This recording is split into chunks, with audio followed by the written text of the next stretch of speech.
Hello everyone, welcome to Raw and Real with Ed. So, this is our most awaited family trip to Taj Mahal. എല്ലാവരുടെയും സ്വപ്നമല്ലേ ജീവിതത്തിൽ ഒരിക്കലെങ്കിലും താജ്മഹൽ ഒന്ന് പോയി കാണണമെന്ന്. ഞാൻ ശരിക്കും കുഞ്ഞിലേ തൊട്ട് ആഗ്രഹിച്ചിരുന്നു. ഇപ്പോഴാണ് സാധിക്കാൻ പറ്റിയത്. അതിനുവേണ്ടി ഞങ്ങൾ ആഗ്രയിൽ നിന്നത് സുരസേന റീഗൽസ് എന്ന് പറയുന്ന ഒരു ഹോട്ടലിലാണ്. അവിടുത്തെ സ്റ്റേ വാസ് റിയലി ഗുഡ്. അവിടുന്ന് തന്നെ ഞങ്ങൾക്ക് കോംപ്ലിമെൻ്ററി ബ്രേക്ക്ഫാസ്റ്റ് കിട്ടി. ഞങ്ങൾ അവിടെ നിന്ന് ഒരു 2 മിനിറ്റ്സ് ഏതാണ്ടേ ഉള്ളായിരുന്നു. ഒരു ക്യാബിൽ ഞങ്ങൾ താജ്മഹൽ കാണാനായിട്ട് പോയി. പിന്നെ അവിടെ നിന്ന് നമുക്ക് ഒരു 5 പേഴ്സൺസിന് ഒരു ഗൈഡിനെ എടുക്കാൻ പറ്റും. ഗൈഡിനെ നമുക്ക് ചൂസ് ചെയ്യാൻ പറ്റും. അത് 1800 ചാർജ്. ഗൈഡിനെ എടുത്താനുള്ള യൂസ് എന്താണെന്ന് വെച്ചാൽ അവിടുത്തെ എവിടെയൊക്കെ പോകണമെന്ന് നമുക്ക് വ്യക്തമായ ഒരു ധാരണയും കിട്ടും. അതുമാത്രമല്ല അതിൻ്റെ പിന്നിലെ ഈ ഹിസ്റ്ററിയൊക്കെ നമുക്ക് കുറച്ച് ഡീറ്റെയിൽ ആയിട്ട് അവർ പറഞ്ഞു തരും. നമുക്കറിയാത്ത കാര്യങ്ങളൊക്കെ നമുക്ക് അറിയാൻ പറ്റും.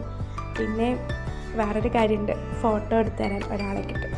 അല്ലെങ്കിൽ നമ്മുടെ ഫാമിലി എല്ലാവരും കൂടെയുള്ള ഫോട്ടോ ഒക്കെ കിട്ടാൻ നമ്മൾ വേറെ ആൾക്കാരോടൊക്കെ ചോദിക്കേണ്ടി വരും.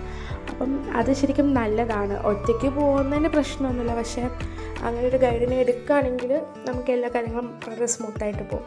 അപ്പം താജ്മഹൽ നേരിട്ട് കണ്ടപ്പോൾ ഐ വാസ് റിയലി സോ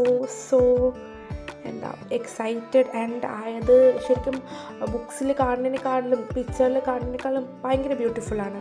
ശരിക്കും അതിൻ്റെ കൺസ്ട്രക്ഷൻ നമ്മളതിനെപ്പറ്റിയൊക്കെ അറിയുമ്പോൾ ശരിക്കും ഫാസിനേറ്റഡ് ആവും.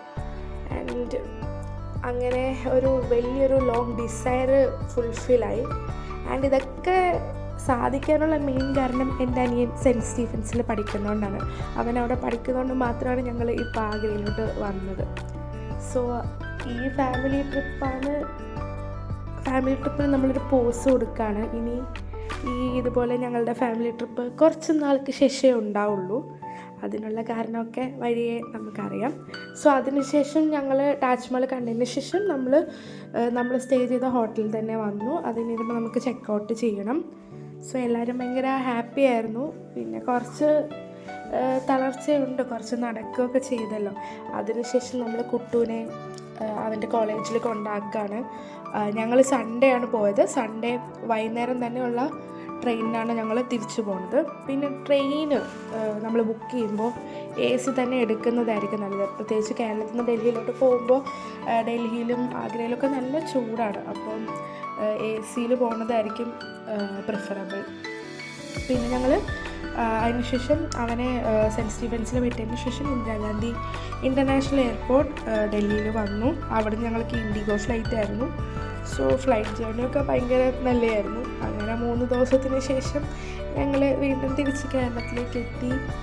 ആൻഡ് ഈ ട്രിപ്പ് കഴിഞ്ഞപ്പോൾ ഹാപ്പിനെസ് ഉണ്ട്, കാരണം എല്ലാവരും ഒരുമിച്ച് ഉണ്ടായി. പിന്നെ അവനെ അവിടെ ആക്കിയിട്ട് നമ്മൾ തിരിച്ചു വന്നു.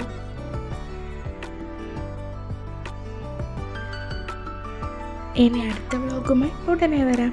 Till then, it's me and signing off. Bye bye.